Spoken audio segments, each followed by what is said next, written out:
Trust your voice, trust your instinct. You can always make changes later.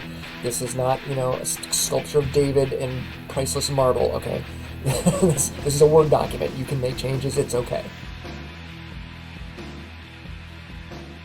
Hello and welcome to episode 9, or day 9. I hope if you're working on Nanowrimo, things are going very well. You're getting your word counts in there. I know it's hard, and even already at this early point, sometimes we're losing a little bit of energy, a little bit of steam, but keep up with it. I know you can do it.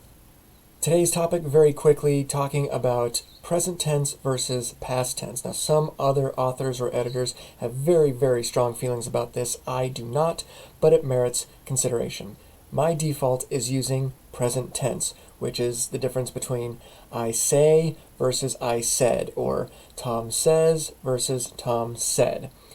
Present tense for me, particularly working in young adult or for younger readers or a younger character set even, I feel has more immediacy. There's more like it's here and now. There's automatically, for me, a sense of, not agency, but a sense of momentum, a sense of the story just really starting to move, even if it doesn't appear on the surface that anything's happening.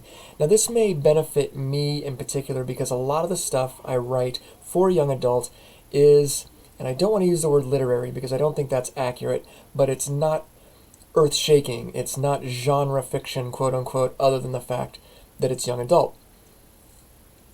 In my first several novels, for example, my first 3 novels in particular, they were contemporary young adult, which means they were just about teenagers dealing with stuff that teenagers deal with. There wasn't anything, the world was not in any danger. It wasn't the Hunger Games, it wasn't the Maze Runner or whatever. It was just kids dealing with other kids for the most part, and maybe a little bit with grown-ups, parents, teachers, whatever, but for the most part, it was young people dealing with young people problems with other young people, young adult contemporary. One of my favorite examples of past versus present was in my 3rd novel, Manic Pixie Dream Girl, where there's a really interesting structure there that I think merits discussion because, technically speaking, the actual physical story only takes place over the course of a few hours. It starts with our main character, Tyler, hanging out with 2 of his friends at a park. They're having a little celebration, and then it ends with him going to his other friend's house, we'll say, and then going home. It's like 6 to 8 hours long at the most. I mean, even my first novel, Party, took like 12 hours, maybe even 24. But Manic Pixie Dream Girl, strictly speaking, takes place in a very, very condensed time frame. The trick is that during this very abbreviated time frame of the actual action of the novel, he's telling the story through flashbacks. And so the action that's taking place here and now, I use present tense. And then when we slip into a flashback, it's past tense, which, just logically makes sense and hopefully helps the reader determine where we are in the story. Because there are sections of the book where, you're going on for 5-10 pages that's taking place in the past, only to end a chapter and pick up in present tense, today, the park, the party, that way. So that to me made a lot of sense, where I'm mixing the two, present tense and past tense. Generally speaking, though, I just fall into present tense because, again, with contemporary young adult, I'm not stopping to world build a whole lot because you know the world. You're already going into the world familiar with it, and so if we're going to be sitting around, it's like the Breakfast Club, right? When John Hughes first started pitching his idea for the Breakfast Club to studios, he was being told by producers, no one is going to want to sit around and watch a bunch of teenagers talking. Well, it turns out they were wrong about that, right? The Breakfast Club was a beloved film, and it still is, despite its shortcomings as we progressively become more aware of some of the things that the Breakfast Club didn't get right and maybe should have done differently. But be that as it may, in contemporary YA, a lot of it is teenagers sitting around talking. And a lot of us, from whether you're 14 or 44, enjoy reading that stuff. But one of the things that I think helps propel that action, helps propel the idea of this is an entire book about this boy wanting to ask this girl on a date. That's it. That's the plot. That's the goal. Or if you take a look at something like Zero, where literally the goal, the major question being asked is, will Zero get into the art school she wants to get into? That's it. That's kind of boring if you think about it. Is the story boring? Absolutely not. It is so compelling, and it is so immediate because there's so much more going on.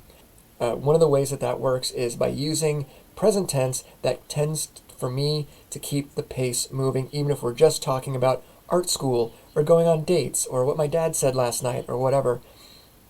So that's my argument for present tense. Now, most adult genres do not use present tense. Most of your fantasy, science fiction, romance, etc., is just going to default to past tense. In fact, I don't know the actual statistics, but I believe it's something like, and I'm literally making this up as I go, I'm going to say 75% or more of most genre fiction is in past tense, and that's fine.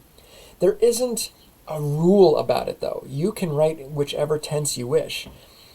I do think that if you are writing something that has some momentum or perhaps needs more momentum, some more pacing or an increase in pacing, think about using present tense. Okay? But it's not a rule. There are other ways to increase your pacing and other ways to increase your momentum. So do whatever comes naturally. When I sit down and start a brand new story, most of the time, I would say 7 out of 10 times, I start in present tense. And then I might go back and change it. So right now, this story about the carnival, which I still need a title for, by the way, is past tense. The reason that's messing with me, though, is I have another story I'm working on for an agent that is present tense. Again, because it's an action-packed sort of thing, and the present tense keeps the action moving very quickly, in my opinion. And so the problem is when I sit down to work on this carnival story, I slip into present tense, and then I got to go back and make the changes. So that's one disadvantage to working in both, is that if you're doing both at the same time, suddenly you can find yourself trying to juggle it, and it becomes an editing nightmare. So that's one reason not to. Apart from that, again, do whatever feels natural to you. Chances are, just statistically speaking, your natural default is going to be third person. That's great. Stick with third person. No editor is going to get it and say, I would publish this, except it's third person.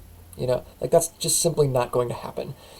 Now, another editor or beta reader, or perhaps even an agent who's more hands-on might say, this is good, but try, rewrite chapter 1 in first person and see what happens. So I would encourage you, not during NaNoWriMo. Again, NaNoWriMo, the goal, I've said it every episode, I think, the goal is to get the book done. So don't stop and change now. Don't do exercises now. Get the book done. When you're finished, though, if something feels off, if you're getting beta readers or editors saying, something's not quite working, change chapter 1 to present tense and see if, don't make any other changes, just make that one change and see how it feels. See if it gives it any kind of shift that helps propel the story forward. It may not, but it's an experiment worth investigating. Okay? So that's all I've got for past tense versus present tense. Again, there's no rule. Do whatever you feel comes naturally to you. Trust your voice. Trust your instinct. You can always make changes later. This is not, a sculpture of David in priceless marble, okay? This is a Word document. You can make changes. It's okay. That's just my theories on it. You do whatever fits best for you, okay? Good luck. Keep writing. Don't give up, and we'll see you tomorrow. Take care.